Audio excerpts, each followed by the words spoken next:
All right, so I guess I'm gonna wait for them to come back. I think I'm just gonna pop out. I think I'm just gonna pop out the YouTube chat, so that way that doesn't happen again. There we go. All right. Well, now we I guess now I wait a few minutes again. Yeah.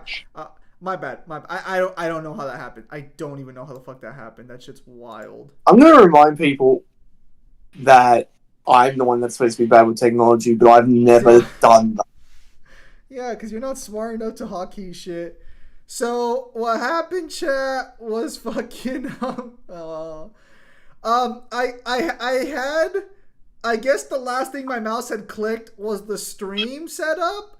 So when I clicked space to continue the video, it just auto ended the stream. Alright, that shouldn't happen this time though. That shouldn't happen. Hope we'll give it a minute and then we'll continue. My bad, chat. My bad. My bad. Nah, fuck out of here. That shouldn't even have been the fucking insta fucking hotkey for that shit. That's fucking stupid. How embarrassing. That's wild. Alright. Looks like we got one back. Yeah, next episode is Ruby vs. Maka. We'll talk about Ruby vs. Maka near the end. And became the Incredible Hulk, a pissed-off giant who must be really glad Bruce wears the purple stretch fit. Standing 8 feet tall and stronger than 10 million men, the Hulk emerged. Standing 8 feet tall and stronger than 10 With the force of more than 100 men, the strength of 100,000 times that many? million men, the Hulk emerges when Banner's anger flares. Don't make him angry. You won't Okay, make so him... that sounds impressive, but then when you do the math, I think it's like, what, worse than some town level tier characters? Because like a bunch of dudes aren't actually all that strong. I guarantee you, if you actually do the math, it's not that impressive. It's probably like it'd probably be like in the island to continent range. I'd be surprised if it Fuck was. off. When he's Fuck angry. But it's even more complex than that. 100,000 men? No way. Well, You has to get to like maybe town level. it's technically millions because it's the strength of 100 men times hundreds of thousands. So they just say millions. Suffers from dissociative identity disorder, with many different Hulks embodying alternate personalities. Like Joe Fixit, the original Grey Hulk. He's a cunning gangster and the only Hulk who's got that drip. The Devil Hulk is a violent, overprotective personality that Banner unintentionally manifested as a result of his father's abuse. Holy shit! Somebody actually drew this? But the Hulk everyone knows, the big guy, is known as Savage Hulk. It seems he also developed from parental abuse, and Why are we talking about Savage Hulk like you guys aren't just going to immediately fucking go to any other version of the Hulk for this matchup? Come on now. it's his childlike personality. Yeah, well, why is Walker based on like you're not going to go straight to like Green Scar or World Breaker straight away? Well, Devil Hulk might show up for a bit because he's the one that like keeps coming back. I think Devil Hulk was the one that ate Metatron, right? I really fucking hate fucking Kill the Marvel Universe stories. More clever than you'd expect. The angrier he is, the stronger he gets, with no limit. Except for one, Bruce Banner. See, Banner's relationship with the Hulk. So you guys remember how they say he has no limit? Just remember that whenever Hulk ends up losing a fight. Although people are going to be like, oh, well, he ate the whole Marvel Universe. I really do not is like those stories. complicated. Oh, they hate each other. Mostly. Occasionally, they can come to an understanding. The alter best representing this would be the Professor Hulk, a balanced blend of Banner's brain and the Hulk's brawn. The buffest nerd you'll ever meet. But what about when Bruce takes a step back? If he isn't trying to restrain the Hulk, what do you get? The Green Scar. The World Breaker! Without Bruce's temperament, the Hulk's power and fury surges, mixing Savage's rising strength with the personality and cunning of a warlord. The Green Scar is no mere superhero. He's a king and a conqueror. Hulk is strong enough to lift 150 billion tons She-Hulk tried less than a load for him, but she could barely lift the amount of weight Hulk let her try. of rock, jump from New Mexico to Florida in a... Did Godzilla beat Hulk before in the comics, right? I think in the crossover they're going on right now, Godzilla beats Single Hulk. bound and shake all the dimensions connected by the crossroads at once. He was pinned down by the spear of Proxima Midnight, which holds the weight of a star, and was fine. And when we say world breaker, we mean it. While sparring with Red She-Hulk, the two of them shattered a whole planet. At one point, he was bound in chains forged from the essence of the first firmament, the manifestation of the first universe, which What the hell's a female Red She-Hulk? Ross's daughter ends up getting the Red She-Hulk powers, and she is currently dating Banner, and from what I remember, they do fuck each other in their Hulk forms. They made Bruce Banner come into play for this fight. I almost fell asleep. Glad to be here. could bind Eternity itself. Not even Galactus was capable of saving Eternity alone, and the Hulk just broke it by himself. Maybe Thor should rethink calling himself the strongest Avenger. Are we just not going to say that, like, bases? That's Sure. fair, because they're going. Since It's probably the just one Avengers story first where that assembled, happens. because none of them could. Are you ready for the day take down that? Are you ready for the day that Ben Grimm gets in and they basically scale him to the fucking Hulk because they keep stalemating each other? Nope, they're gonna be like, nope. Whenever it's gonna be the thing, they're gonna be like, these don't count. But all these times the Hulk did this crazy shit, even though there's probably a lot of context surrounding it, we're just gonna ignore it. Now, to be fair, I'm not directly calling out Death Battle on this one. I genuinely have no idea. I just know, as an experienced scaler, when it comes to comic. Oh, hang on, I got added. Is that Cyber? Hang on. Well, the fact that as experienced power scalers, we know that there's probably context that's not being told for why this doesn't count later on. Hang on. Yeah, Cyber messaged me. Let me see if he wants to join or not, and then I'll make a DMs between us real quickly. Well, because you can't join even the general call, can you? You're just locked out of the server. No, I left the server on my own accord. Okay, no. That's what I was checking. That's why, like, I'm waiting for Mangler to give me the green light. So I don't even need the moderator power back. I just need to be able to join like VCs. It's the most recent story that had it happen. Him breaking from the chains. All right. Hang on. Create a DM. Let's include Balrog and let's include Cyber. All right. I'll delete this afterwards.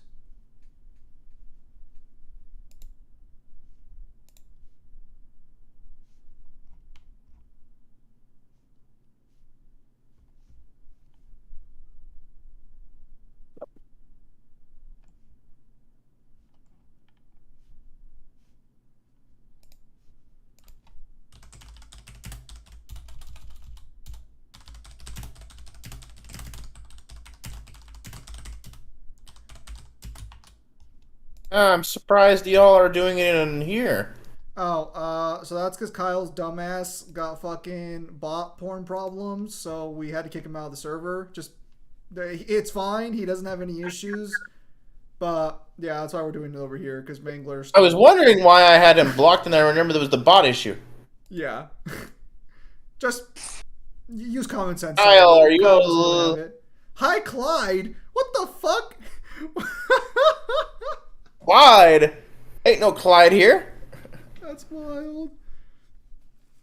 Sorry, it's my other transformation. Okay, so yeah, so Cyber's here. We just got to the 3-minute mark of the death battle. I see. All right. I probably won't be able to answer a lot of questions with this one, but what I can say is I'm a very big fan of both character rundowns. Fight is a little experimental, so I'm curious to see how you. What do you think of the fight? Well, I haven't seen the fight at all. I was not as generous. I was not as generous with my description of the fight to Zim this morning. And Kyle is just I being think kind. the fight itself is kind of weird to try and do as a description. It's better to see it visually. Actually, there's something that you might be able to answer for us. when the animators do a fight, do they have free reign to do whatever they want, or are they given like Well, there's a template panels to to follow. work off? There's a template to follow. There's a script, and then there's storyboards, and that's not really. They make the storyboards. Yeah, on Twitter, I think it's like a month now from release of episodes, so like we should be getting the Spider-Man Deku one shortly. I Oh, feel. wait. Do they actually release the storyboards? Like you can see like the. Yeah, they're black and white storyboards. Pretty cool. They get voice acting, and then from there, depending on what style is chosen for animation, someone will be assigned or Yeah. pick it out, and they go from there.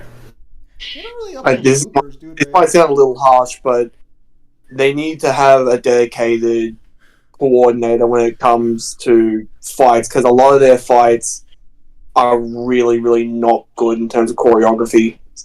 This one was really evident of this. Well, I'll be the judge of that, Kyle. When we get to there, we can talk about that. Choreography is subjective. It depends. Like Spider-Man Deku, I've seen people say it doesn't have good choreography, but I disagree. For this, or at least in the sense of, it very much was meant to be an aerial fight. It very much emulates a lot of what Spider-Man does, which is swinging around, and it was also it's meant to bring out kind of like the Nagant fight for Deku. My Hero Academia suffers in itself, I feel, from not having good choreography. Find me one good hand-to-hand fight in My Hero, you're not gonna find it. My Hero goes for big oomph Yes. and environment. It doesn't. JJK may suck in a lot of departments, but it folds My Hero when it comes to choreography and fights, especially hand to hand. JJK dog walks over My Hero when it comes to that. So like, that's an example of trying to emulate both. You end up with less hand to hand, but you still end up with a good usage of the environment. I very much feel Deku Miles, Spider-Man Deku uses the environment quite well. What do you mean by But we'll get to this. Well, he does it's mean like- does it better. That fight I can understand more from a story aspect. It's the next fight that they're doing after this one where I'm like, if you're gonna lock in for choreography, the next fight's the one we use. I don't think that'll be a problem. That one I don't think will be too much of an issue. I think y'all will enjoy the next time. All right. But You know how hard it is to play it's, Skyrim, it's so let us depending on the research. down, boy. Let us continue. Thor. En carparts.com, there's a fucking cada parte ad! se prueba al final de la línea de producción. You don't have No, we don't get have over to- this every time. Oh right. I forget you don't have premium. I get it for free every month. This fucking guy's lording over his fucking royalty of YouTube Premium over me. That's fucking wild. Consistently let's battles continue. on par with him, even when he held the Odin Force, with which he could command his hammer through infinite distances and match the power of Null, who killed countless Celestials. Even without it, Mjolnir can cross the universe in seconds. Hulk tore a universe apart with just a clap. Good luck with that, Hammerman. But the green guy's got way more going on than just brute strength. As the Hulk's power stems from Gamma, he can Battle on par with Odin Force Thor. Broke first firmament chains and a Pactum, Eternus, escaped the dimension of infinite density, lifted 150 billion tons of rock, overpowered the one below all, shook all dimensions tied to the crossroads, defeated the Abomination, Gladiator, Hercules, Juggernaut, Sentry, Thing, the Avengers. What, were there not enough cosmic characters that he's beaten? utilize and absorb Wait, pause. I recall that there's always a complaint with these that these don't have feats. Well, lo and behold, this one is literally all relevant feats. Yes. Yes, this is one of the better feats pages they've had in a long time. Because the only one that would require any sort of like proper explanation would probably be either the Crossroads or the Odin Force Thor, but they do cover that's like a multiverse shenanigans. So this is actually one of the better feat sections. I'm assuming, Kyle, you have no complaints on this one for once? I mean, this is better than what they usually do, but again, like some of these could go Look, if you're just going to just top point it, it's fine. Yeah. But some of these do need extra explanation for why they matter to even be here. Because when you have cosmic beings in the defeated section, why does Abomination matter as compared to, like, Hercules, Sentry, or, like, some of the Avengers? And when it comes to the Avengers, which ones? I mean, you know they always put it defeated. It's an accolade part at the very bottom. Anyways, let's continue. Are they using Godzilla from the Hell version? I believe this is a composite Godzilla situation, so we'll see what they say. Composite Godzilla. Composite. You won't be seeing something as far divorced as, say, I don't know, Battle Spirits, but it's a full-on composite. Bit and other radiation in various ways. Yeah, like regenerating from fatal wounds. Even getting ripped apart by Wolverine barely slows him down. And the angrier he gets, the more regenerating cells his body Who produces. hasn't at It this gets point? weirder. Did you know that if he absorbs enough gamma, he can shoot lasers from his eyes and read people's minds? Oh, also, he can see ghosts and give him a good old-fashioned Hulk smash. Hulk can break through the boundaries of comic book borders themselves into the empty white between panels, a gutter space beyond time and While again orchestrated the situation, Gwenpool strikes back. Hulk's power had not been altered in any way, nor was this artistic stylization. Hulk explicitly broke into gutter space 3 times on his own. No other characters in the story did so other than Gwen herself. Alright.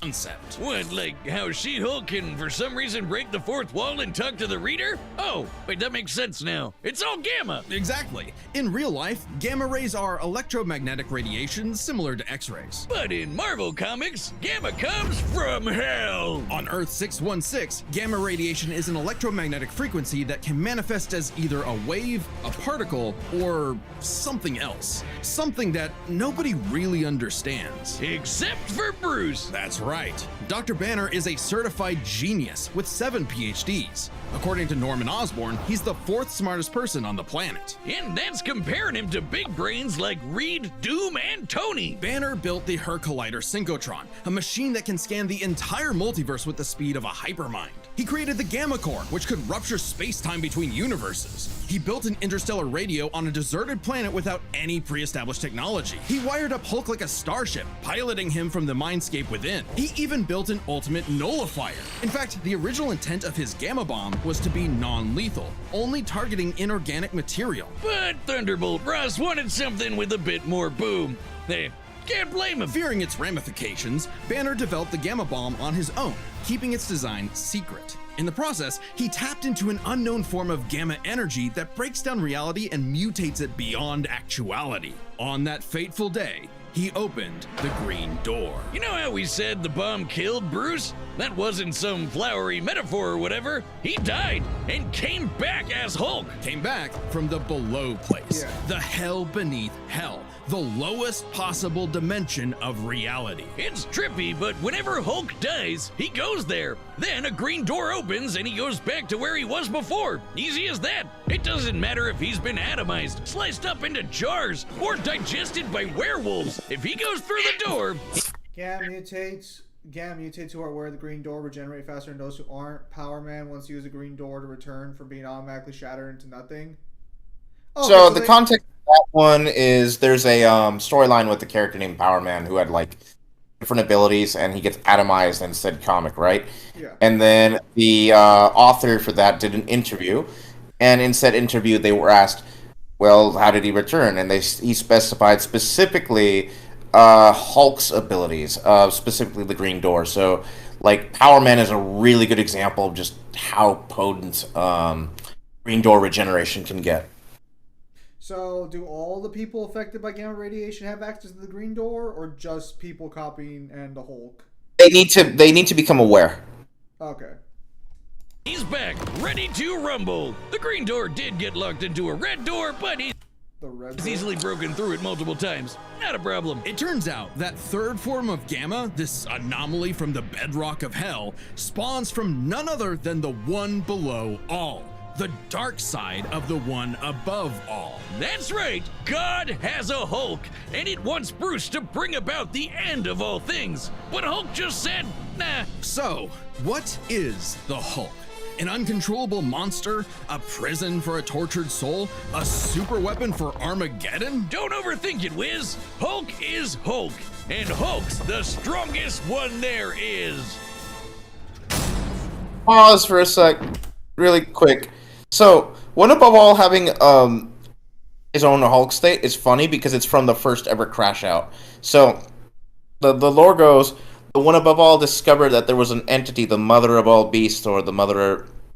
She's like she's meant to be like obviously like a reference to the Whore of Babylon from the Book of Revelation. Yeah. But this entity came into being itself. The One Above All had nothing to do with her creation. And for whatever reason, that resulted in the first Crash Out. I guess Mr. Creator couldn't stand that something created itself without his go-to, so it resulted in a Crash Out so bad that the One Below All came into being. And whereas the One Above All still like creation and mystery, the One Below All is just like kicked the mother's like butt, sealed her away, and then like just continued to exist full of hatred. It like despises the mystery, like despises creation. Freaking Crash Outs. I'm just gonna say that as Marvel has continued forward, the more they've explored the cosmic hierarchy beyond, and even with Galactus tiers, I feel like the worse the cosmic hierarchy got. Like, there was some value to having them be like mysterious in their like nature. I feel like no, it was her creating a monster based on him, which caused him to crash the fuck out on her for the disrespect. Oh no, someone here also reads the She comments. did make a son, quote unquote, and then eldest is her remaining child. But it still doesn't. It's still funny. I find it. Actually, I'm a little mixed on it though because it adds characterization to the One Above All, where it's like the One Above All kind of just doesn't have characterization besides being like a villain for Jack Kirby or like the time he appeared as a homeless man for Spider-Man, and unfortunately that didn't stop one of the worst storylines ever made. But it is kind of funny to just add a little bit of characterization to the One Above All. I specifically do not like how One Above All is portrayed by Jim Starlin in like the Thanos books. Above all others, that's like the most boring depiction I've seen of One Above All. Also, kind of just inconsistent with other stuff. But I digress. What did you feel? What did you think about the Hulk rundown? I actually quite like it. It's my favorite of his three.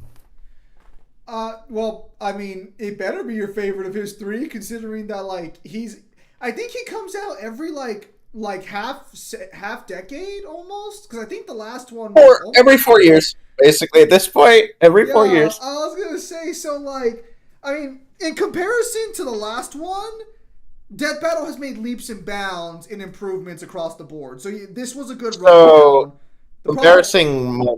embarrassing moment reveal. I had a Crash Out back in 2020 with the episode. There's multiple stuff but one specific thing I had a Crash Out on was the sex multiplier for the Broly episode, which I did a recent rewatch, and I'm like, why did I ever have a Crash Out on that? I'm more apathetic to it now. I actually found it funny. Took me forever, though. No, we were there when you were telling us about your Crash Out for other reasons that you got really annoyed with that episode. I had a Crash Out for multiple stuff that happened, but like one of the Crash Outs was the sex multiplier.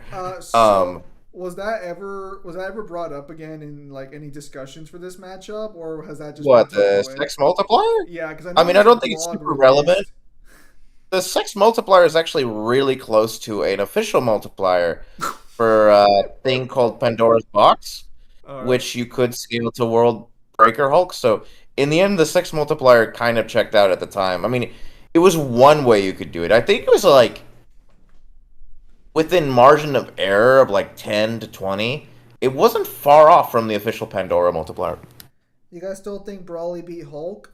Or you guys still think Brawly beats Hulk? If you watch this rundown and you have that opinion, I don't think you watched the rundown. I saw. We never said that Broly beat Hulk. That's what Death Battle said. All right, I mean, to be fair, completely completely different research 4 years ago. I wouldn't judge off. Yeah. I wouldn't judge off of an episode from 4 years ago. Yeah, it's just, you know, as So, oh, gosh darn it, Wendy's! Merlin Adams, El Meal of Misfortune. Is it wrong that I actually thought that was part of the episode for a second? What the fuck does Wendy's have to do with Godzilla, Kyle? I thought it was part of the movie that I The didn't year was recognize. 1946. The press gathered at Bikini Atoll to witness the power of the nuclear Curious, bomb. have y'all watched But Godzilla many vs. weeks beneath Gamma their feet, recently? Something ancient. Godzilla vs. Gamma? No, I have not seen that one yet. Okay. I was curious if you'd seen his prior rundown. Godzilla, the king of the monsters. From what I He was remember of pretty that pissed fight, off it over was the worst ungodly wake-up dark ever, for some so he reason. It was very hard to see the models. It has poor lighting, admittingly. I do like the fight. It does drag a little. I mean, it is Torian's second 3D fight, so I'm not going to judge. It's pretty old. It's aged a little bit. But I do like it. It feels like an actual kaiju fight, and the cheese it has is the right kind of cheese. Is it wrong? Is it kind of wrong that I liked that Godzilla fight more than this one? I mean, they both have their merits. I feel if you enjoyed that one, I can tell immediately why. It's definitely it has pretty solid choreography. I mean, it is a kaiju fight. It's kind of hard to mess up a kaiju versus a kaiju unless you're actively trying to. Hi, man. Regards Death Battle, not you, Kyle, or Zim. No. So, okay, so I don't know if Death Battle ever has if they've ever given an official answer for this, but they don't tend to go back on their matchups unless they're really bad. So unless there's an No. no? They can go back on verdicts. I mean, did you not watch the Death Battle cast where Tifa Yang was basically that? Well, no. What, did they admit that it was a glorified advertisement for season 3? No, they said it was just wrong. Are they ever going to admit that they got We'll skip that part. I don't think the intention was He of swam to it Japan being for one hell of a crash. But, Hang on, what was that? I don't think the intention was like it being an ad. I can totally see why. Shit. Wait. The Lord. Kyle, easy, Kyle. Save it for the Ruby and Maka fight, Kyle. Save it for Ruby and I'm Maka. not being angry, I'm just saying that's objectively wrong. I know, Kyle. Can I just say Kyle, one thing? Save it for Ruby Can I just say and one Maka. thing? All right, go ahead. I Saber. understand visually why someone would think that. I just don't think that was the actual intention. But let's continue. Oh, okay. Save it for I'm Ruby and going to say Maka. that's a matter of a disagreement. Them. I think Still recovering. Kyle is gonna have a bigger crash out than the one above all. Oh no, make no mistake. He is excited for Ruby versus Maka. He's salivating on getting scans and everything. That's gonna be a long night. Okay, if you want to talk about that one, do you know who Weekly is? He from VSB, right? Yeah. Yeah. Yes, correct. I've been on VSB in like years though. Well, Weekly just recently got back, and I think it's Weekly's mission right now to argue a certain character winning. But anyways, Okay, so is this the guy who really fucking likes Ruby?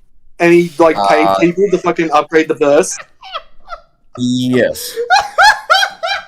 I will personally go out and I will debate this dude, because I will literally just smack my dick on the bench and be like, Fire Force scan and go burr, and I don't even need it. Kyle, for I fuck's just sake! said crashed out bigger than the one above all. Anyways, let's continue. Let's The continue. war. I might So- have to call off the day after for fucking that video. Seeing this mutilated radioactive monster towering high like a mushroom. I don't think I'll be able to wasn't just join that frightening, one. It seemed Understand, busy and understand, pathetic. understand. The bomb was just Oh, the September beginning. just- Man had By the way, smart. if you get the opportunity, me and Zim covered this fight where I go over like their powers and stuff. Like it's not super updated. It's like 5 years old, but I basically just outline all the reasons why Marcus should win, from like stat stomping to basically just being able to shut down all of her stuff. It is weird. It's been 5 years. But let us continue. Times. Complete with real googly eyes OG is and the being most talked epic about. roar ever.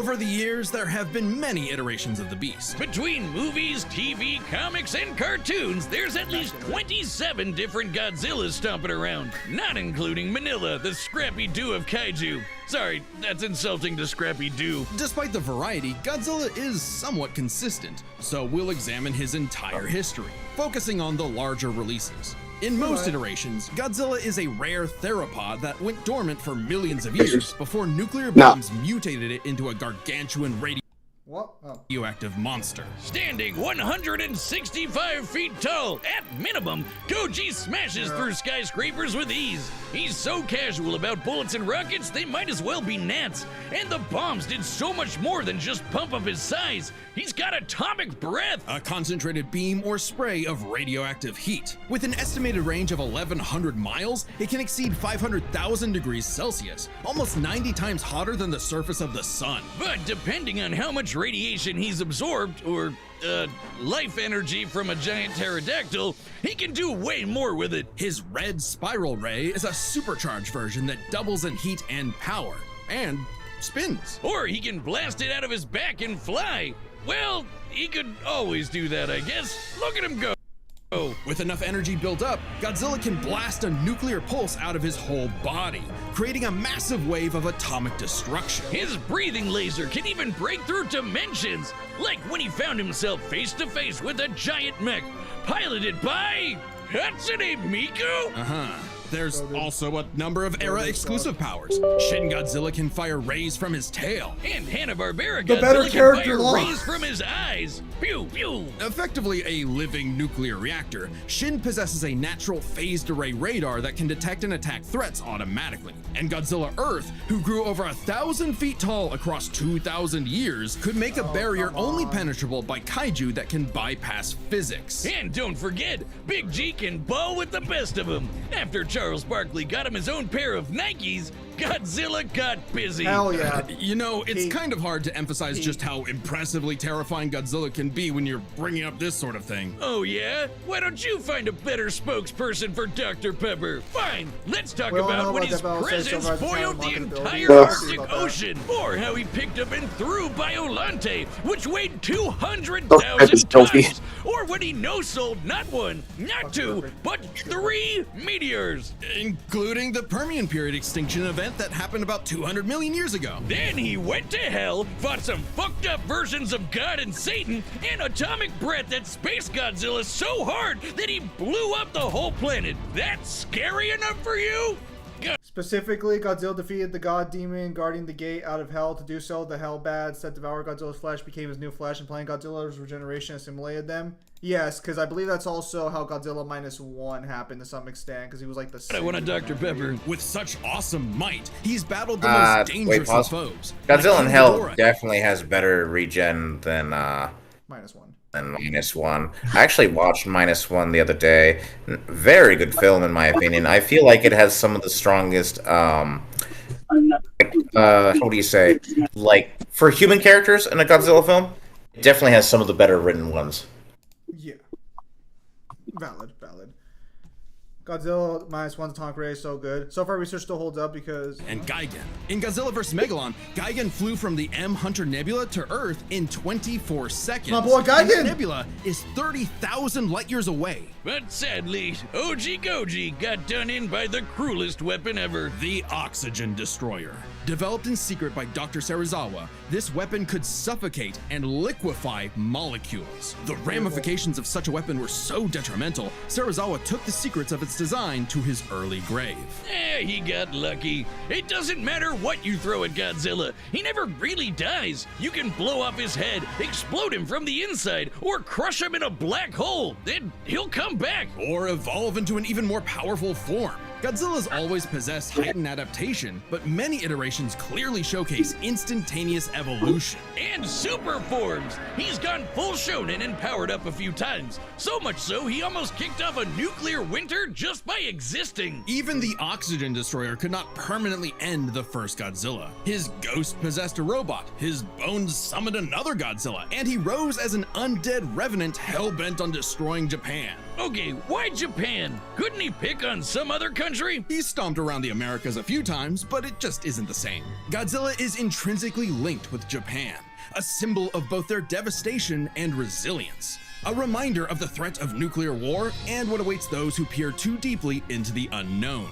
But also, Japan's in Godzilla's perceived territory. To him, a stomping through Osaka is just another patrol. He's not always so bad, though. He can be Annihilator, super Space protective. Godzilla constantly matches Gigan speed, or consistently matches Gigan speed, destroys universes via singular points, survive multiple black holes, take the planet-busting meteor in Final Wars after defeating every kaiju on Earth, defeated Destroya, Gigan, God Demon, Kaiser Ghidorah, Kong, Yep, Mechagodzilla. Kaiser Ghidorah.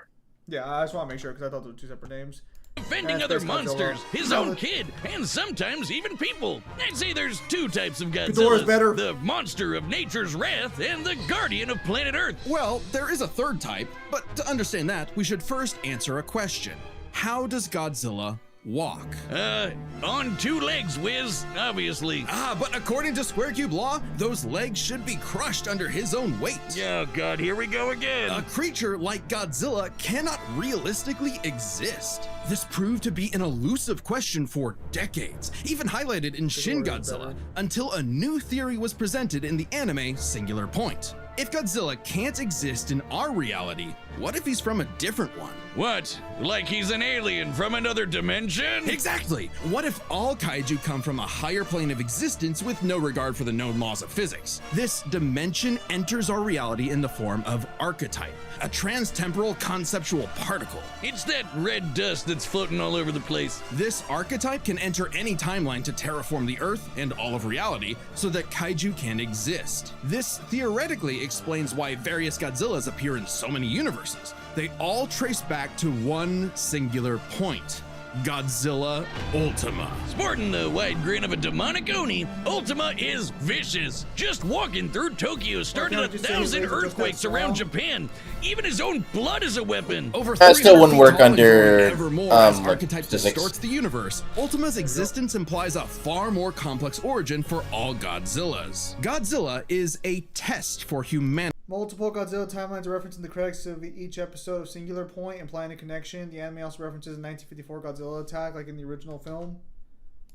All Challenge Godzilla's descending from Ultima technically is, well, fan theory. I mean, it's a very popular one. Not a confirmed one, but it is a very popular one. It's why they're not taking an objective stance on it. Well, so I was actually curious on that one because I know the biggest argument for Godzilla's victory was discussing Ultima, but I wasn't. I mean, I've never watched Singular Point, unfortunately. Haven't had the opportunity to. It's a 6 out of 10. It's a 6 out of 10. It's not the worst thing ever made, but it's definitely not the best. Yeah. But yeah, no, I know Ultima was the big sort of contention as to whether or not Godzilla would win or lose.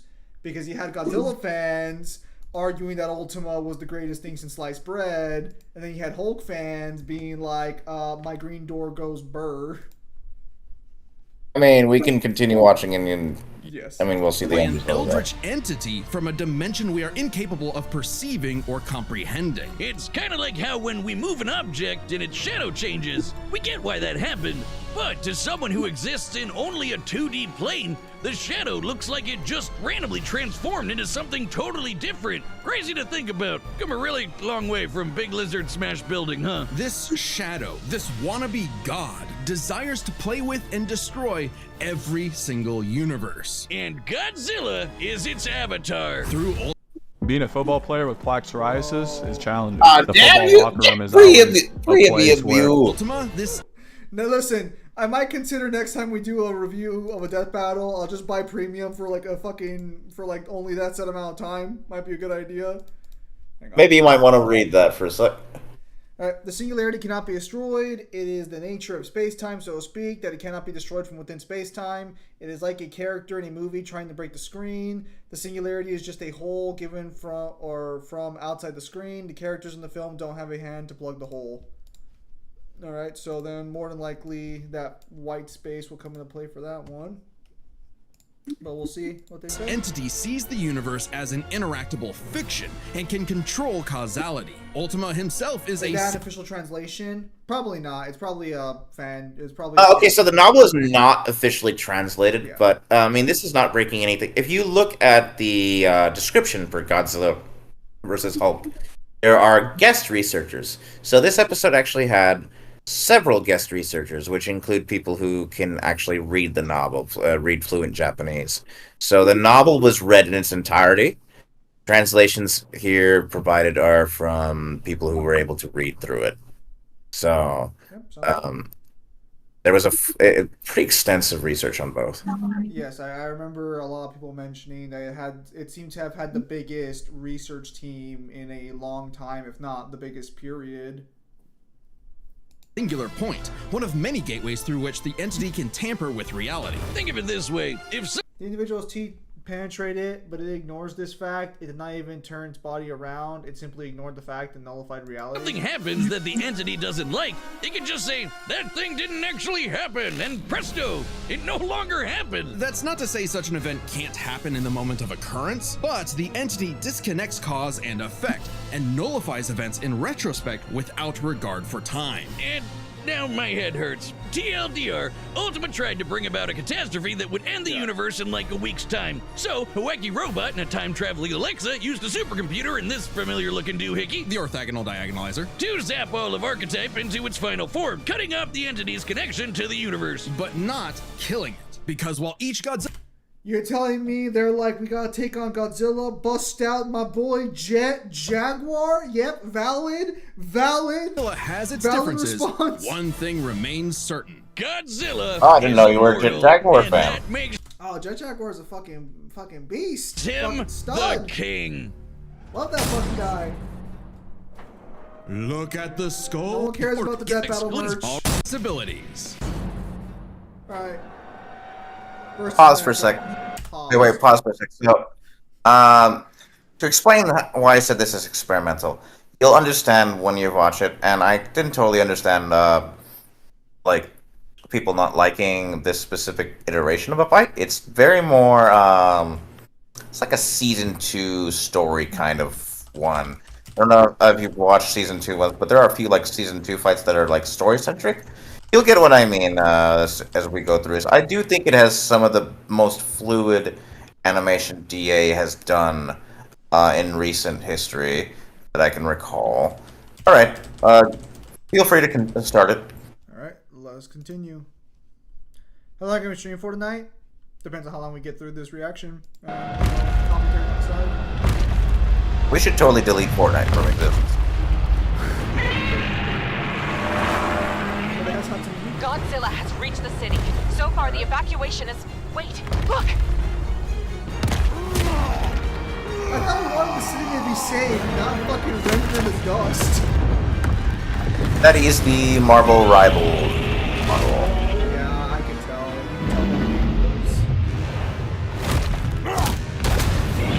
I find it funny how I've had like 3 different models.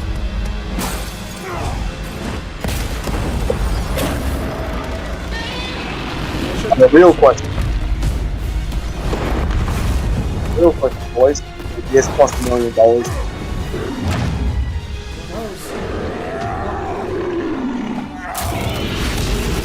Ooh, nice. All right, Hulk. Time for me to take over. We don't want any trouble. No! Hulk stays!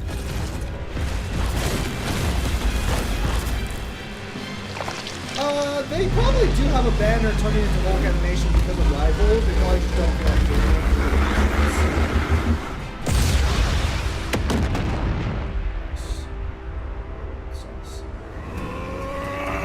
Hello, third usage of World Breaker. Your strong eyes can the world! I was gonna say, bro, every single time they do a Death Battle with Hulk, it goes straight to World Breaker. I mean, World Breaker's iconic as hell.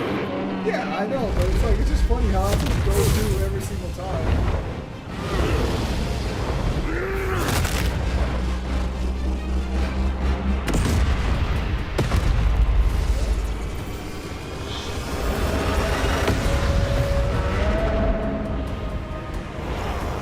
I think the first half of the fight is really good, and then the second half is where it's experimental, and I can see people not liking it. But I actually like the second half.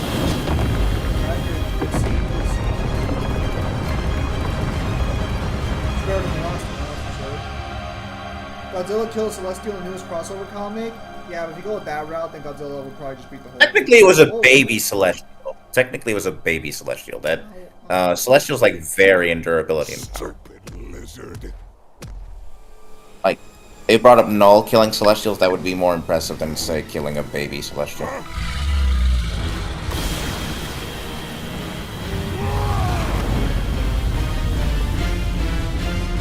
If we're being realistic, gosh darn it! What the fuck? What timing is this shit?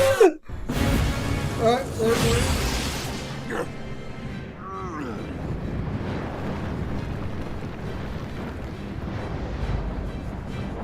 so this is the form that a lot of people have. I think I understand.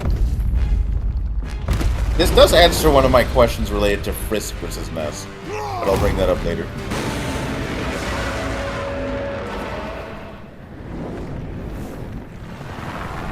It's been days since the battle began, and the red dust is spreading. Godzilla has grown in size, but we believe we are... To be fair, you should have done that. How does it work?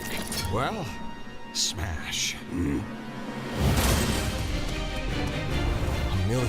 This is what I mean by more story-centric. That's the odds. A chance to nullify the madness behind the monster. 2 + 2 is 5. A right angle is 80 degrees. This element is beyond what we can perceive. Like gamma. 1,000 times. A million. A trillion. I just need one.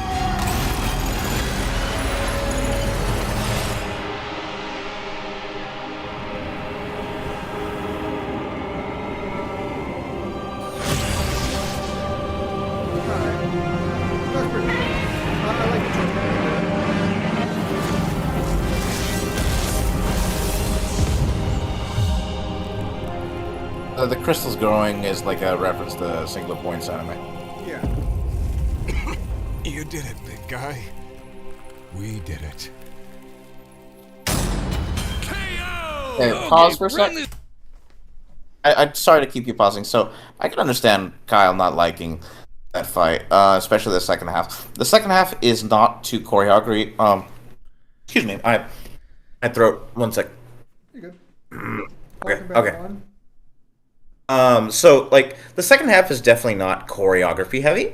It was definitely more kind of like story centric. It's supposed to kind of be the first attempt, like I guess, at like a long going fight. What you would think something of like what's a good example? I don't know, 682 Doomsday, something like that, where it's like a fight going on for a long time. Speaking of, if we ever do get that by definition is a spiritual successor to this episode. I don't care what anyone says; it's literally the same premise. I do understand not liking it. I think on the second watch, the problem with it is they should have led with it being story based from the beginning and not tried to be story based halfway through, because it clashes with the speed of the fight and then the storytelling already pre-established. I think I kind of understand why it went this route. So part of it to blame is Singular Point. So Singular Point does have Ultima, but Ultima is brought out in phases in the anime. Like Ultima doesn't start off in its fully grown state. It goes through multiple stages. Kind of like Shin. But the thing with, and the reason I don't like Singular Point that much is Ultima is kind of in the end a backdrop in Singular Point. Singular Point, for all it's about Godzilla, is not really about Ultima. I mean, it is, but not a lot. Ultima doesn't get a lot of focus until a certain point, and definitely doesn't have much characterization besides the entity, which is more so gone into the novel. But if someone thinks about Singular Point, they're not really going to think about the novel. They're going to think about the anime, especially since it's not translated.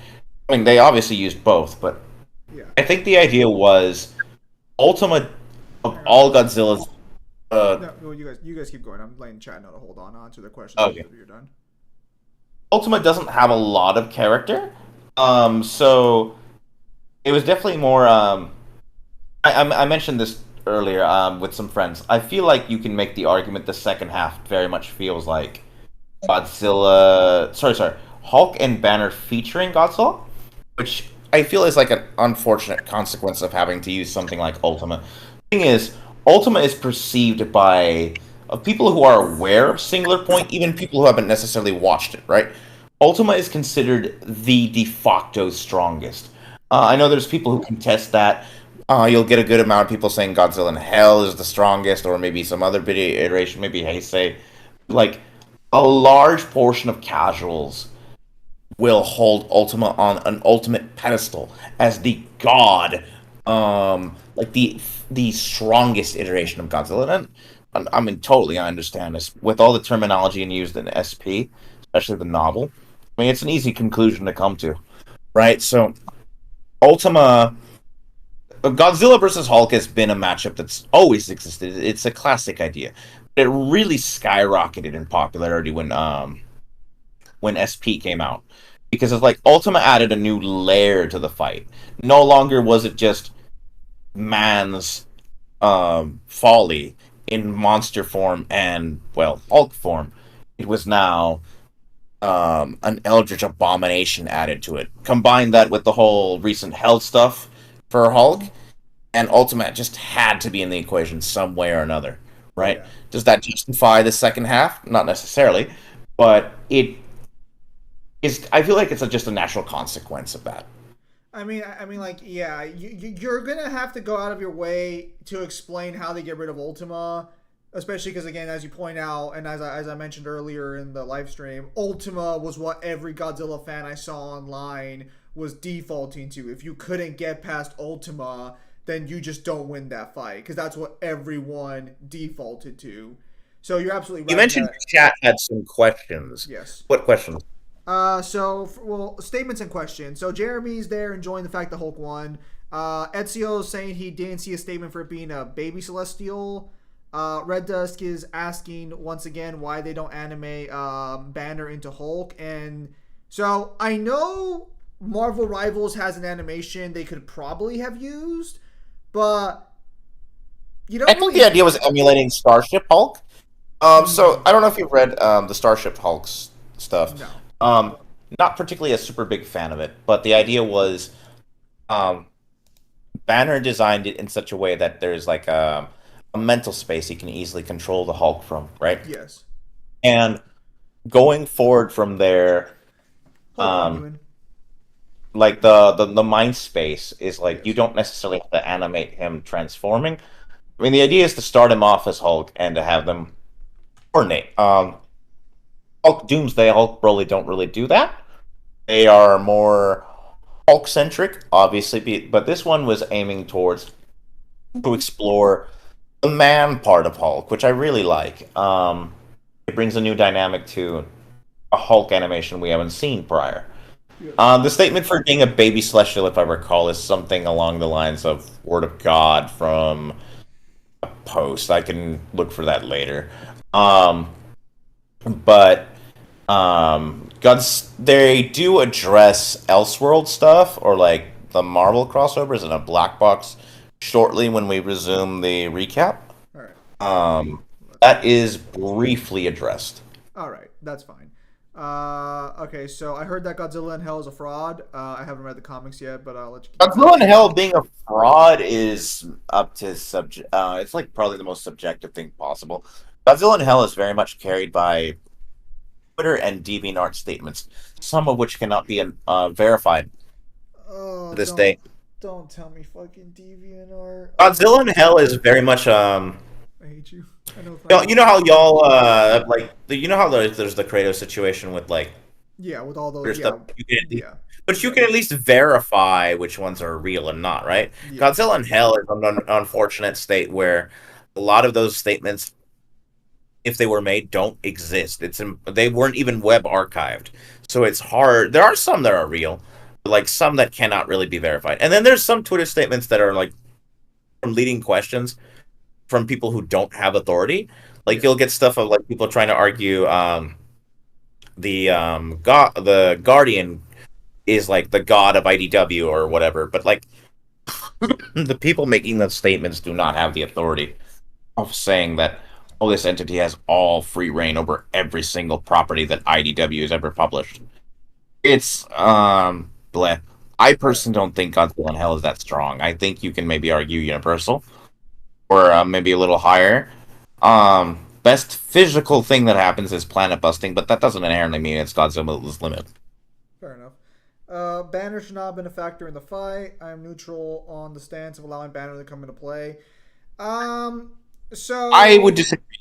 Starship Hulk is very much a recent thing where Banner being present. So like the Broly episode, for example, made the argument that it's hard for, back then, 4 years ago, to justify that Hulk would have the correct persona, which that's a fair argument, I guess. I don't think it should decide the fight.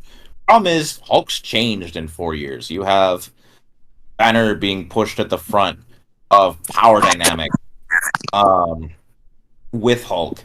The only time as of recent was when the Fractured Sun persona, which is kind of a spin-off of the Savage Hulk, kind of just wants to be solo again and kind of restrain Banner. Thing is, like, we know that Banner's going to be in the front soon. Hulk is going to go through another storyline called Infernal Hulk, where he gets possessed. And we've been told in solicitations that Banner's the one kind of has to deal with the consequences of that, right? So, I disagree. I think that Banner really should be at the front. Starship Hulk shows that Banner can act in mid-combat for Hulk, and no longer is the whole thing of, they can't choose the right persona kind of a problem anymore. Alright. By me.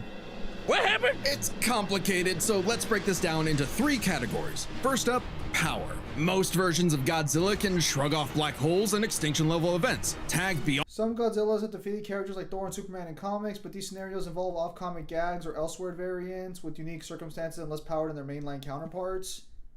So, if you want an elaboration on this, what's a good example? Let's use Sonic DC. So, Sonic had a crossover with DC, right? Yeah. Typically, crossovers will have a rule set. Not always, but... So, crossovers can have a rule set where the companies have to basically, like, agree on, hey, this is how we want to follow up, how we want to work. Yeah. Right? So, it's kind of like... It's kind of like addressing that. Basically, like, that. And that basically, like, a crossover of that kind where Godzilla is crossing over with Marvel doesn't inherently decide what they would rather go with the direct showings of those characters, divorced from this crossover scenario that has outside tampering or outside rules that may sway the favor. Like solicitations for Godzilla Destroys the Marvel Universe, right? I think it's issue 3 and 4. They're hyping up a fight between Hulk and Godzilla, but they're also hyping the hell out of a Vibranium for whatever reason. There's also some weird stuff that happens in Destroys. So like he kicked Doctor Strange's ass recently, but then like the Thing was able to harm him or cause him pain. And then don't get me started on Captain America's shield. So you have him killing a Celestial, scaring the shit out of the Fantastic Four in the first issue. Yet his atomic breath gets reflected by like Cap's shield and like pierces Godzilla so bad it damages his heart. I mean, right? To be fair, that's just more. It's a terrible sheet. That's more a problem with like comics in general, because like even with all these new showings of the Hulk, I'm fairly positive if I were to read the new comics with Hulk in them, I'll probably find several examples where he's not, up to par with what he should be. That's just comics being comics. He's just different. He's also like different in the different comics that built up. Like the one in Godzilla vs. Hulk wasn't really a fight, and it's definitely a different Godzilla than the one that fought Thor. And the fight with Thor was actually pretty cool. But then like they have him bitch slapping Thor in Marvel. I mean, like Godzilla destroys the Marvel universe. Yeah. Yet they're hyping up like Hulk's gonna have like an actual fight. It's kind of like there's a lot of unknowns, a lot of negatives there. It's like, I personally, if I were writing something, I would not like decide off of just that. I would rather go with the correct showings. I mean, that's fine. Like, I mean, like, crossovers are always going to have weird situations anyways. Zim, you think She-Hulk scales to Hulk 1-to-1? No. And in the recent Godzilla Marvel... Definitely not. Both Hulk and Definitely Godzilla not. become friends after having a little scuffle. Yeah, but you can't have a friend round death battle. On light-speed foes like Gigan, blow up planets. However, the Hulk is beyond that. The big guy clapped a universe to bits and shook the infinite dimensions linked to the crossroads. In a straight fight with a classic Godzilla, 616 Hulk smashes the power advantage. But factoring in Ultima changes things. The entity sees all of space-time and can manipulate its results at a whim. No matter how strong the Hulk got, Ultima could potentially negate it. But Hulk broke chains made of the first firmament, which could overwhelm eternity. An abstract concept of a being. Okay. In the Singular Point novel, Pelopus suggests Ultima can lose by connecting it to an episode where it is defeated, essentially manipulating meta-narrative. This is one of multiple proposed methods. Physical combat combined with the orthogonal diagonalizer is determined to be the most effective option. Not entirely unlike Ultima's entity. Even a small piece of the first firmament could break the multiverse. Plus, Hulk kept up with Odin Force Thor, who is also on a celestial level of power. So the gap in power becomes... Why are we talking like Celestials are that impressive? Like, am I missing something? Like, fucking Galactus 1v4'd them, and they had a fucking feud. Celestials vary in power, but they're still typically depicted as like above like Marvel Skyfathers, which would like include Odin's multiversal or higher dimensional feats. Yeah, I'm just saying, like, I understand Celestials are cool robots, but let's be clear here. Celestials die to fucking everything. Speaking of Odin, funny story. Hulk's lasers in recent storylines actually has the potential of verbatim, like being able to destroy Odin's spirit if they connected. And Odin's spirit is treated as like being like higher dimensional, not necessarily maybe 1-to-1 with something like Ultima, but it's still like really cool. Yeah.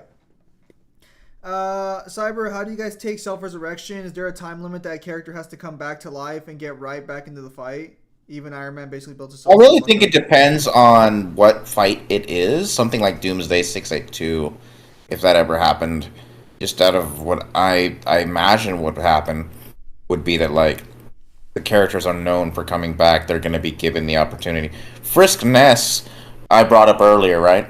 Yes. That it would bring up something. Frisk Ness, just going off of what's going on here, that tells me already that like if Ness were to kill Frisk once, it doesn't really matter. That's not going to be counted as a win. I think the thing with this one is the below place and the green door are such an intrinsic part of Hulk as it currently stands. And they offer this weird kind of like unique situation where normally if a character takes too long to dies and then comes back, it would be counted as a victory in the case of the killer, right? But here you have a scenario where the like time doesn't really matter with the below place. So it's like, as much as I hate using this term, Hulk can just camp, and it wouldn't really be considered a victory in Godzilla's favor unless like Godzilla got rid of the green door. And I'm assuming which they're about. I'm assuming they're going to explain why he can't do that. Nebulous. Still, unless Hulk could remove Ultima from the equation, neither held a clear advantage in power and stats. Especially when you look at their immortality. This was practically a never-ending death loop. Even with their healing factors, both could technically kill each other, but then just come right back. The green door instantly appears when Hulk goes to the below place, and the higher dimensional entity could always summon a replacement Godzilla avatar. So both Hulk and Godzilla could not stay dead. Unless they could somehow prevent what was happening in those other dimensions. So let's examine the layers of their multiverses. Gosh darn it! Start a new career. This is why I said you need premium. Through classes at Fresno. Marvel's Cosmos has infinite higher dimensions, which themselves are transcended by the astral plane, the superflow, and so on until you reach the House of Ideas. I love this graphic. Wouldn't this be above this? Whatever. The domain. No, the House of Ideas is the highest. Well, no, the House of Ideas being there is fine, but wouldn't the White Hot Room be above the land that couldn't, but shouldn't be? One above all. No, unfortunately, it's the other way around. Below all mirrors the one above all. The below place mirrors the House of Ideas. Get it? In comparison, the cosmos of Godzilla's multiverse is just as vast and infinite, but does not have the same sort of transcending layers above and below. This means the below place, the Hulk's respawn point and source of power, is out of the entity's reach. So the real question is, if they both can't die and Ultima's entity can't affect Hulk broke a pact of Eternius, an unbreakable contract of reality set by the eldest child of the Mother of Horrors, an entity beyond existence and older than the one above all. Think of it as kind of like a rule in reality that can't be. That name. I told you she's supposed to be a weapon. Yeah. No, I'm gonna have to look up who made that character because that was an OC. Sorry, not important. Just reading it brought up memory back. Considering the difference in scale of their cosmologies, this outclasses even the most charitable interpretations of the entity in Singular Point. All right. the below place, could Hulk somehow stop the entity before it destroyed the universe? It all comes down to Gamma and Archetype. Ultima was defeated in the anime by using a trans-temporal superdimension calculator operating at infinite speeds to activate the orthogonal diagonalizer, turning Archetype against itself. Ultima endlessly spews this stuff. Didn't they say Ultima didn't die from that? So is this one of those situations where like... Well, Ultima, so... if I'm not... memory serves, at least Ultima's avatar is basically rendered kaput from this. Because basically what happens is the entity is cut off from reality. It literally cannot continue, at least at the time, manifesting an avatar. For all intents and purposes, it's basically gone from the battlefield. Okay. I don't know if the intention here is that the entity died or not. I think that's meant to be up to the viewer. But, I would just rather, go ahead and finish this. And Hulk can reach into comic book gutter space, so he should be able to reach through a singular point. But that's not enough. Fortunately for Hulk, it just so happens he knows someone who, like scientists who have defeated Godzilla in the past, is an expert on particles from a greater dimension that mutate reality beyond our understanding. Who made a device with those particles? Find the code for the orthogonal diagonalizer is defined as an MP complete problem, a real-world classification of difficulty. Banner intellect is comparable to 6160. Reed Richards, who solved P-Space. No, not 616. Ultimate. Okay, Reed Richards, who solved P-Space complete problems mid-combat and even higher difficulty. Particles that break space-time, like the Diagonalizer. Who made a supercomputer that scanned the infinite multiverse with the speed of a hypermind, like the Dimension Calculator. Hell, the guy made an interstellar radio out of sticks and stones in a matter of days, and even built an ultimate nullifier. It's like he was made for this. The Green Door waits for no Hulk, including Banner. Even if Ultima... Godzilla briefly mutated from gamma radiation in Elseworlds comic. It's possible this mutated Godzilla could appear in the below place, but it would be out of the entity's reach and no longer usable. Hulk could also absorb gamma radiation out of Godzilla. As catastrophe destroyed the universe, the Door could deposit Banner in a different universe, and he could continue the fight. He had all the time in the infinite multiverse. There was only one way this could end, and only one person who could make it so. Even among gods and monsters, man was the Ultima weapon. The winner is Bruce Banner. Next time on Death Battle. Oh, this is a 200th episode. Subscribe. Banner clutch and short the physical body and reality vanish. So I can already see some people complain about the outcome potentially being like, well, couldn't he just wipe away the device and everything? But I mean, it's ultimately just like eventually. Oh, okay. So and Banner the device actually was the device. If we're talking about the animation, actually was destroyed every time. So if you see that, if you go back to the fight, there's a brief instance of Banner building the gauntlet in what is I forget if it's mental space or if it's below place. Thing is, the below place has material. It's weird because it's like the below place emulates like almost like a destroyed New York, right? It has a bunch of material. We don't want to. Okay, shortly after this, after he dies, right now, you'll see the clip of him building a gauntlet. So the thing is that every single time Hulk dies, you're right there. Oh, this was him dying? I thought it was just cutting back to him doing stuff and the Hulk still just doing the same thing and had that like dramatic cut when somebody punches. If you go by the dialogue here, Hulk died at least 1 trillion times. Was the intention. Yeah. Like, which it was very makes clear he kept losing until they got this point. Which, yeah, so like, intention here is Banner rebuilds this device every single time until they find the right circumstance, kind of like just like the right situation where it finally helps them pierce through to the entity itself. Yeah, like I understand that one, but when you have a statement of a character being able to see all of space and time, you're gonna have people being like, "Oh, why doesn't he just wipe away a weapon like that as soon as like it appears in his mind or whatever, or like as soon as it starts being built because he would know about it." But if he's doing it in the below place, well, okay, that would explain that he can keep making the glove over and over again. So yeah, that was the intention because the below like Banner has examples of making tech from stuff that doesn't make any sense. Yeah. Sticks and stones. Yet the man can make freaking radios or more advanced. It doesn't make any sense. It's comic bullshit, but it's stuff he's done, and it so happens that the below place has not just sticks and stones, but burning buildings and destroyed tech, like maybe ruined cars and stuff like that. Is the red door really that easy to break through? Huh? Is the red door really that easy to break through? Like, shit doesn't do anything? Just fucking there? The green door? Well, no, because like it's a red door for the resurrections. Because like, okay, so red door is actually when you take the green door and you invert it. So the leader actually aligned itself with the one below all until the one below all betrayed him, in typical villain fashion. And one perk he got out of that relationship until the betrayal happened was he could invert a green door. So an example was She-Hulk. He warned her, "Do not die because I inverted your door." If a Gamma mutate dies, with the exception being Hulk, while their green door has been inverted to a red door, death is permanent.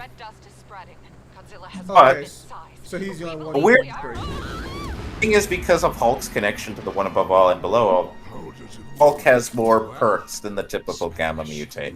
A red door is something he could break through. It's not something he would normally want to break through because Immortal makes it clear at the end of that storyline that Bruce is fine with leaving the door closed. Thing is, if it's against an opponent that's going to constantly kill him and he comes to the realization, yeah, I kind of have to use the below place to camp, he would. It would just be this thing that he comes to the realization that, fuck, I have to use this, oh well. Okay. So, is this a glove that actually exists in the comics, or is this like something? The glove is kind of just meant to be kind of like a reference to the Ultimate Nullifier. So the problem you have is because the glove is never specified, this feels like it's also an arse pulled out of nowhere just so the Hulk could win. Well, I mean, their basic argument is that Banner is so smart that he would just figure out Ultima eventually, especially if he can keep coming back with ultimately no repercussions, it sounds like. If that's the case, and he would just eventually I understand that, but from their pre-established rules, they basically just said prep time normally would not be allowed. But the thing is, prep time. This is more like a Batman kind of situation where the character is like prep timing in the middle of combat. So like Banner is not aware. That's what I was going to say. Is that by all conventional rules of what we have been trained by this series, you've basically just admitted or they basically just came to the conclusion: if you don't allow Banner time to develop something, then the Hulk does lose. They could have gone a different route. I think I mean, they may address it at the end, right? Like, they wanted to go with the whole, it's very thematic for man to be the reason why Godzilla loses. It's extremely thematic.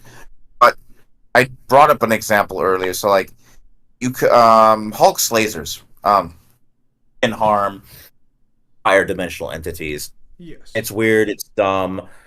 They could have gone a more generic route with Hulk lasers. They wanted to go more of a route that emulated the OD for being why Godzilla loses. I don't think this whole thing of mid fight, quote unquote, prep time is something that people have to worry about going forward. It's specifically only applicable to Banner because he has a location he can abuse. No, but that's the problem is that's fine. I understand the point of it story-wise, but when you have conditioned your audience about this feels like an arse pull that came out. What I would say is, well, I can understand where Kyle's coming from. What I think they should have done in the end portion is they should have explained that even if you don't think Banner is either fair or could have done this, we have examples of Hulk's laser beams attacking higher dimensional beings. Like, it's fine for what they're going Give for. extra evidence. Give extra evidence that Banner being able to have as much time as he needs is not the predetermining factor. That's basically the whole point. Is like, yeah, like what they should have done is they should have explained that even if Banner doesn't do this, Hulk has other options. Which, I mean, like if they didn't want to, that's fine. I'm just saying that they could have nipped this in the bud real easily if they would have just brought up an example of like, this is what Hulk alone could do to also potentially beat Ultima as well if you don't believe Banner is valid. Which, I mean, they're the same person. I think Banner is valid regardless. Like, they're the same guy. I don't care about the whole split personality thing. It's the same dude. I mean, another route they could have gone, I guess, would be like if they wanted to stick to Professor Hulk. But Professor Hulk has not been really a thing for a while, so yeah. I can. Professor Hulk also got weirdly retconned. I can't remember. It had to do with something with Doc Samson. I typically do not like a lot of Hulk retcons because they change stuff so a lot. That's one of the things I never liked about the Hulk as time went on with him is that like every time someone new gets the Hulk and they go through the origin or the source of the powers, it always gets changed. Like I'm personally not a fan of the Green Door situation at all. I never liked the One Below All changes to his ability to like his power set. But, like, I mean, it just is what it is. Comics will be comics. I just want to know what the fuck happened to Marvel Ruins then. If because do all the Hulks have access to the Green Door or no? Pretty much. Gray, Joe Fixit had access. Devil Hulk for sure. What happened to fucking Marvel Ruins over there then? Fuck. Immortal Hulk is... What I didn't like about Immortal Hulk was kind of like the cockblock tease with Green Scar because... They built up Green Scar coming back, and then it turns out, actually, no, it wasn't Green Scar. It was Leader disguising himself as Green Scar to gain Savage's trust, so he could later use that against Devil. Because Devil was, like, the most tactical and most dangerous in Immortal Hulk initially, until he basically got screwed over by Leader. And then Leader's own arrogance basically blew up in his face. Don't trust the little Hulk of God. And that blew up in his face. It was funny because he ate... Brian Banner was the first one to associate himself with the One Below All, and that failed miserably. And then, like, Brian warned Leader, don't try to jump in, like, it's gonna backfire on you. And, he did. He basically thought it was super arrogant, and then it backfired on his face, too. If that's the case, Doomsday can never lose to all of his popular matchups. The only matchup Doomsday has at this point that really matters is the one against the SCP. Yeah. And that one's a toss-up right now, honestly. Doomsday's in a weird position right now. Doomsday has cognitive regen, can go to hell, but come back, and has time trapper powers right now. I'm not really doing much with him as a time trapper until, like, right now. Did they make him smarter, or is he still big? As time trapper is Smashman? extremely intelligent. Yes. Um, There's a version Probably of the most Doomsday. intelligent he's ever been. Yeah, there's a version of Doomsday that can actually talk and communicate with people now. I mean, he was able to do that back in the day, but it also backfired on him by giving him actual fear. Like, Superman could exploit him having fear. Thing is, that's not the case with Time Trapper. Time Trapper Doomsday is kind of supposed to be benevolent in a way, but still kind of, like, misguided. It's weird. We don't have all the explanation. He basically has become a Time Trapper to help deal with an ongoing crisis that's going on right now that Darkseid is responsible for. Darkseid created, like, the absolute DC multiverse, which is kind of like a darker version of the DC multiverse, and the main multiverse is gonna butt heads with it soon. And part of that has to deal with, like, Doomsday acting as kind of like a intermediary to prep people, which is why he, like, brought back Superboy Prime. Yep. Alright, let's answer a few more questions. Before the stream is over, Kyle, I hope you enjoyed Ruby vs. Samaka and Aang vs. the Traveler. I'm sure he will. Who is the Traveler? The main character of Genshin Impact. People say there are better ways to argue about the outcome of why Hulk beats Godzilla. Yeah. Like, as Cyber pointed out, there's more evidence to work with, and I'm sure people will argue on both sides who should have really won, because most death battles aren't definitive in terms of settling. You'll also get people who are, like I said earlier, don't agree with the notion that Ultima is the strongest, and will argue that Heisei is the strongest, or Godzilla in Hell as an example. Yes. What about She-Hulk? Does she have access? Cyber did mention She-Hulk has her own green door. She had access, but Leader screwed her over by flipping her door. Can red door. also adapt to characters, both his strengths and weaknesses. This was very much a fight of who could outlast the other. And at the end of the day, there was just a stronger argument for Hulk outlasting Godzilla, and he had other arguments on the table. I think this death battle is fine. I think reasoning, evidence, and animation wise, I think this is a very solid death battle. I'd give it a 7 or 8 out of 10. Definitely one of their. I'm still not sure where I would rank all the fights. I still think Doomsday Hulk is my favorite fight, not my favorite episode. Because I think Hulk Godzilla has a better rundown for Hulk than one in Doomsday. But I think Doomsday's fight works so well for me because it feels kind of comic booky in the right way. It has very simple choreography, but it works. And that metal as hell kill. Like, very rare has a death battle come to that kind of brutality for a kill that it just works. Red Dusk, I'm not going to ask that question. We'll talk about that later on. Hulk versus Broly is the best Hulk fight. Pimp Demon, how dare you? Hulk versus Broly. I mentioned earlier I don't have much crash outs with at this point. I think it suffers in the sound design for sure. Some blows for Hulk and Broly don't have a lot of impact. Yeah. They could. I think that's a common issue actually with the fight, that it doesn't. Very weird. Even though it's custom, it's a very weird Hulk model to look at as well. Yeah, I've gotten over that. I can tell though the eyebrows maybe like with the face looks a little odd. Yeah, I think once he goes World Breaker, it's not that big of a deal. Yeah, Hulk versus Doomsday is a big fight. I mean, we don't really have much else to cover for Hulk vs. Godzilla. So, is there anything that we should cover for the next fight, or have I sizably summed it up very quickly?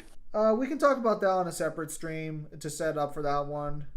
Because I mean, we'll probably prep for that death battle since you've been salivating for that one for the longest time since it's been announced.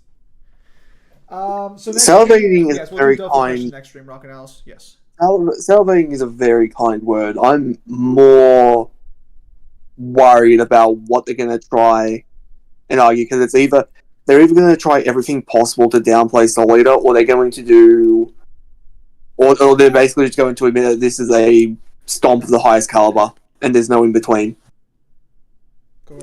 I would say just go into the episode chill. I think it's gonna be Cheryl and Kyle in the same sentence. You clearly don't know Kyle. No, you're right. I really can't. This is what I really can't, because this is actually one of those fights that I've had heavy investment in for actual years, and I actually have done enough of the research can definitively argue with people that I know who would win. I did say that he has a worse crash out than the one above all. He will absolutely have worse crash out. Melissa, save that question for next time, because we'll be ending the stream in a few minutes just to end it here, and we'll answer some of these questions later on. Red Dusk, we'll talk about this later on as well. Oh, but one of the things you brought up, if Weekly is part of the research team, I would not trust any of that guy.